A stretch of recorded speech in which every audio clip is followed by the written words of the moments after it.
The Avengers, which debuted in 1961, was characterized by its indelible style, its mix of mystery and sophistication, and its innovative approach to television narrative.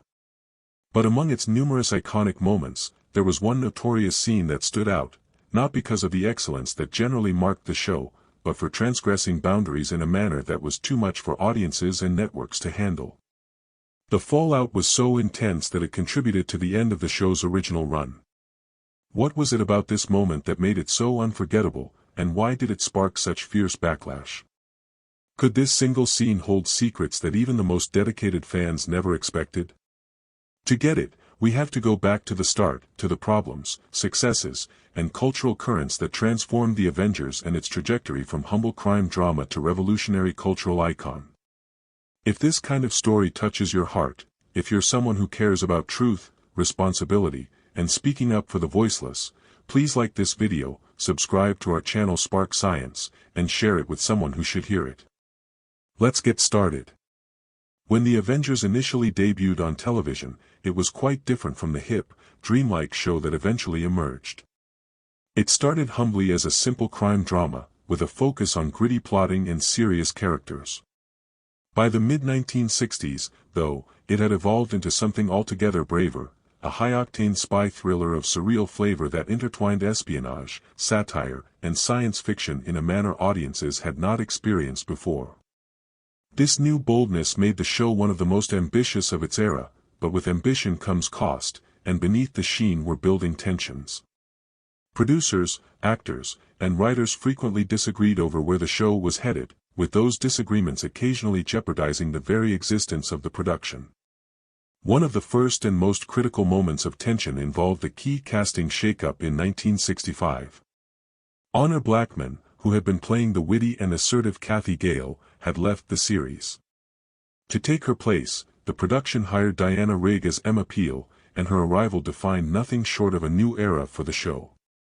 With Rigg on board, the Avengers took on a more cinematic tone. Detailed fight choreography, crisper dialogue, quicker pacing, and intricate storylines became the norm. However, with this change came conflicts behind the scenes. Some authors wanted to expand into more futuristic, experimental narratives relying on surrealism, while others desired to maintain the saucy repartee and playful humor that had characterized the earlier John Steed and Kathy Gale relationship. These disparate visions tended to slow down production and created bitter arguments. For Diana Rigg herself, the process was also difficult. A traditionally trained actress with a solid theater background, she anticipated that Emma Peel would be handled as an equal to Patrick Macnee's John Steed. Initially, though, producers were inclined toward showcasing her as a glamorous sidekick or romantic accessory. Rigg fought hard, demanding that Peel be an authentic partner, able to engage in intellectual repartee and physical feats. Her tenacity was causing arguments in the offices of production, where some were worried that assigning too much importance to a female character in a male-oriented genre could disrupt the balance. But Rigg's perseverance finally prevailed. Emma Peel became television's most powerful female action heroine, respected for her intelligence, autonomy, humor, and toughness. But then another issue arose, one with absolutely nothing to do with character and everything to do with equity. As a co-lead, Rigg learned that she was earning much less than Patrick Macnee. Outraged by the disparity, she insisted on equal compensation. The issue soon made headlines, embarrassing the producers and prompting them to enhance her contract. Although she eventually negotiated improved terms, the acrimony of the struggle hung over her, and in 1968 she chose to depart from the series. Her departure was a watershed, but it was not the sole difficulty. Patrick Macnee, the sole standing figure of the Avengers, who performed the unruffled John Steed, battled his own problems. Known for his charm and professionalism, he was well liked by many, but rumors suggested that not all co-stars found him easy to work with. Honor Blackman occasionally found his humor irritating, which caused frostiness between them. With Diana Rigg, the tension was different, stemming more from questions of creative control. Macnee had been the show's face for a long time, but with Rigg's immense popularity, the focus was no longer only on him. This resulted in competition for screen time and plot superiority. Nevertheless, both the actors were professional, and in subsequent years they remembered working together fondly and with respect. Linda Thorson's casting as Tara King after Rigg left was another make-or-break moment. Producers yearned for a younger, more conventionally feminine presence, something different from Emma Peel's urbane sophistication. Thorson did not have the experience, though, and entering such an iconic character constituted a tremendous burden. Her chemistry with McNay never equaled the electricity of previous couplings, and critics were quick to describe it as such. At the same time, the tone of the series itself started to falter, awkwardly switching between serious and frivolous, never really recapturing the earlier accuracy. Ratings declined, networks stepped in more aggressively, and the delicate balance of satire, spy work, and surreality that had made the series so distinctive started to be more difficult to maintain. To fully appreciate how the series came apart, it is useful to recall how it came together.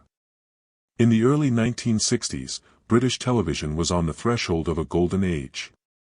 The BBC and the newer independent television companies were venturing risks with innovative, imaginative schemes, providing audiences with more than the traditional detective or soap opera fare.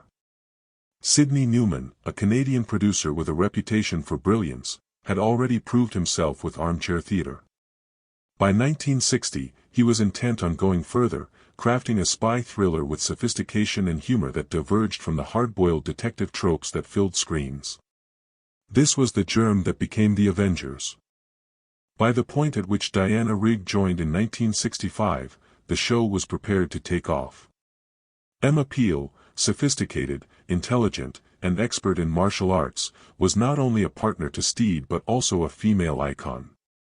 Their relationship, based on banter, subtle romantic tension, and mutual admiration, was central to the series' success.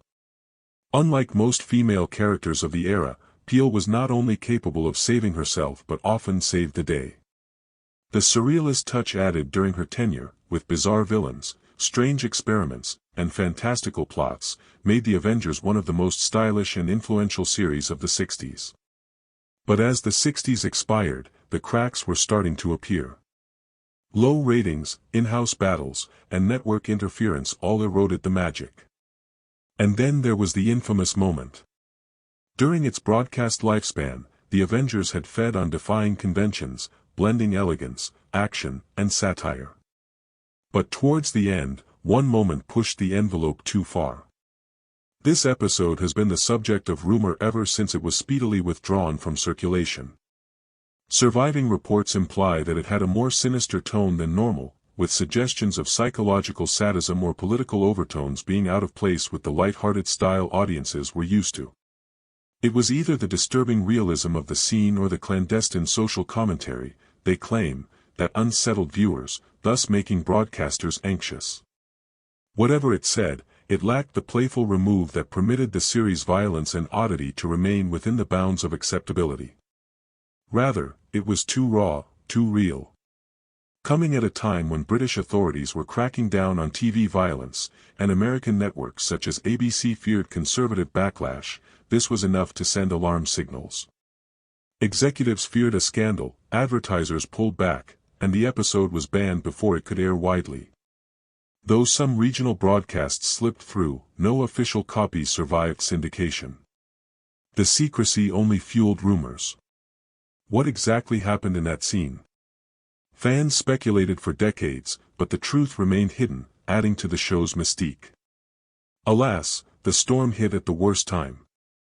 Already reeling from cast defections and creative fall-off, The Avengers was unable to resist the blow. Critics assailed the series for losing its chic wit in favor of tacky shock, and audiences wandered off. Networks lost faith, advertisers withheld support, and by the late 60s, the series was over. But its impact could not be wiped away.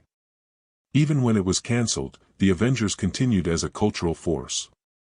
Its influence extended beyond fashion, with Steed's bowler hat and umbrella symbolizing British fashion, and the leather catsuits and mod designs of Gale and Peel being copied by trends and designers. Worldwide, it paved the way for subsequent British shows to find international success, showing that UK television could appeal worldwide. Above all, It reinterpreted gender roles on TV by turning Kathy Gale and Emma Peel into trailblazing female action heroines who inspired an entire generation. The myth of the censored scene was incorporated into its history, transforming scandal into myth. Reboot efforts followed in 1976 with the new Avengers, featuring Patrick